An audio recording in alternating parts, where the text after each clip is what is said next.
জানো তো বন্ধুরা, আমার ফোনের গ্যালারিতে লং ভিডিও রয়েছে অজস্র, কিন্তু একদমই সময় হয় না যেটা তোমাদের সঙ্গে আমি একটু শেয়ার করব, কারণ একদমই সময় হয় না এডিট করবার। তো এখানে অলি কি বলছে তোমাদের একটু শুনে নাও, ওকে কেমন লাগছে আর ও কোথায় চললো সেটা তোমাদেরকে জানাচ্ছি। তো আমরা এখন কোথায় চলেছি দেখো, আর ঠিক এই কারণেই প্রথম বিপত্তারিণীটা আমরা করতে পারিনি। তো চলো ভিডিওটা কন্টিনিউ করতে থাকো।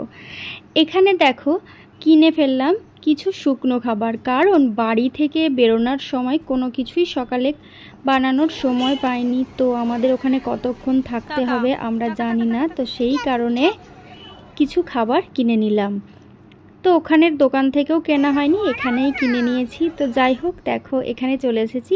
হালকা কিছু ওকে সাজিয়ে এনেছিলাম, খুব বৃষ্টি হচ্ছিল যার জন্য পুরো টোটালটা সাজিয়ে ওকে আনতে পারিনি, এখানে এনে সাজিয়েছি। আর খুব বায়না করেছিল ঢোকার পর থেকেই যে আমাকে পুরো ভালো করে সাজিয়ে দাও, তো সেটাই করলাম। আর এখানে দেখো আমরা সবাই দাঁড়িয়ে রয়েছি, কারণ ওদের অ্যাডমিট দেওয়া হচ্ছে। আর ও যেহেতু প্রথমবার পরীক্ষা দিচ্ছে, তো ওর নতুন অ্যাডমিট তৈরি হবে, তো ওরা সবাই লাইনে দাঁড়িয়ে রয়েছে।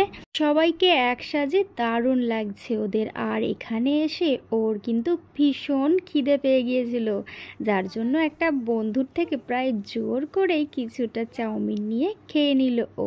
আর আমরা এখানে দেখো সবাই মিলে অপেক্ষা করছি কখন ওদের নাচ শেষ হবে। সত্যি বলতে কি ভীষণ খিদে পেয়েছিল। তো নাচ শেষ হওয়ার পর বাড়ি ফেরার উদ্দেশ্যে যখন বেরিয়েছি, তখন দেখি একটা হোটেল, তো ওখানে একটু ঢুকে পড়লাম।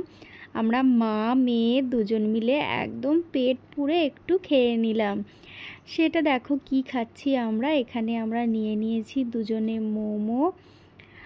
আর কি কি খাচ্ছি সবই তোমাদের দেখাচ্ছি, ভিডিওটা কন্টিনিউ করে থাকো। তো মোমো খেতেও ভীষণই ভালোবাসে, কিন্তু তোমাদের চাটনিটা দেখাই চলো। এখানে দেখো চাটনি তো ওপরে, কিন্তু ভিতরে রয়েছে লঙ্কার গুঁড়ো। তো ও কোনো রকমভাবেই কিন্তু চাটনিতে আর হাত দিল না, বেচারির ভীষণ ঝালও লেগেছিল, তাই একটু লস্যি নিয়ে নিলাম। এই দোকানের লস্যিটা কিন্তু খুব সুন্দর, খেতে দারুণ। আর দেখো বাড়ি যাব না, কারণ কাছেই ওর মামার বাড়ি, তাই মামার বাড়ি যাব। আর ওখানে তেলে ভাজা কিনতে চলে গেলাম। তো তেলে ভাজা নিয়ে সোজা চলে গেলাম মামার বাড়ি।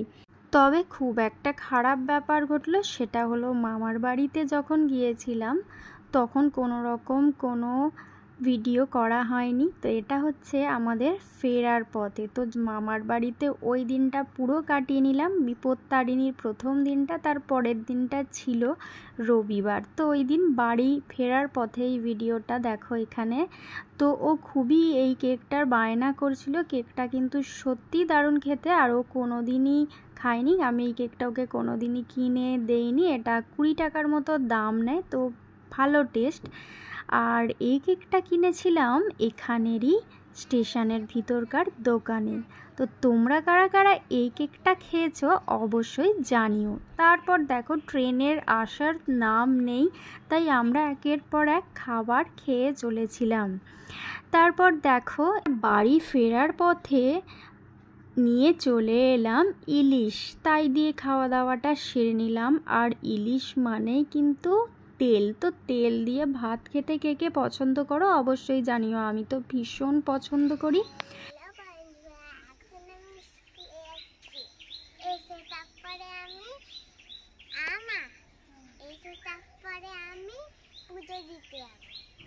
হ্যাঁ একদমই। তারপরে মঙ্গলবারের সেকেন্ড বিপত্তারিণী ব্রতর দিন আমরা পুজো দিতে চলে গিয়েছিলাম। ওকে স্কুলে দিয়ে আসার পর দুজনে পুজো দিয়ে চলে এলাম। আর এই দেখো আমাদের কেমন লাগছে অবশ্যই জানিও। আর কে কে বিপত্তারিণী ব্রত করেছো তোমরা অবশ্যই জানাবে। তো ব্লগটা দিতে একটু দেরি হয়ে গেল, কারণ এডিট করার ব্যাপার থাকে। আমাদের ভিডিওগুলো কেমন লাগছে এবং এই ব্লগগুলো কেমন লাগছে অবশ্যই তোমরা জানিও বন্ধু।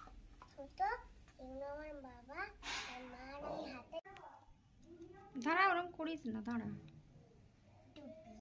তো ওই দিন তো সবাইকে 13টা লুচি খেতে হয়, তো এই নিয়মটা কাদের কাদের রয়েছে অবশ্যই জানিও। আমাদের তো রয়েছে 13টা লুচি, তো ছোট্ট ছোট্ট করে 13টা লুচি বানিয়ে নিলাম। এই দেখো আমার লুচি হয়ে গেছে কমপ্লিট। তো এখানে দেখো অলির খুব খিদে পেয়েছে, তাই ওকে একটু খেতে দিয়ে দিলাম। এই ছিল আজকের ভিডিও, কেমন লাগলো জানিও। ভালো হয়েছে? কি করছিস রে? এটা কি?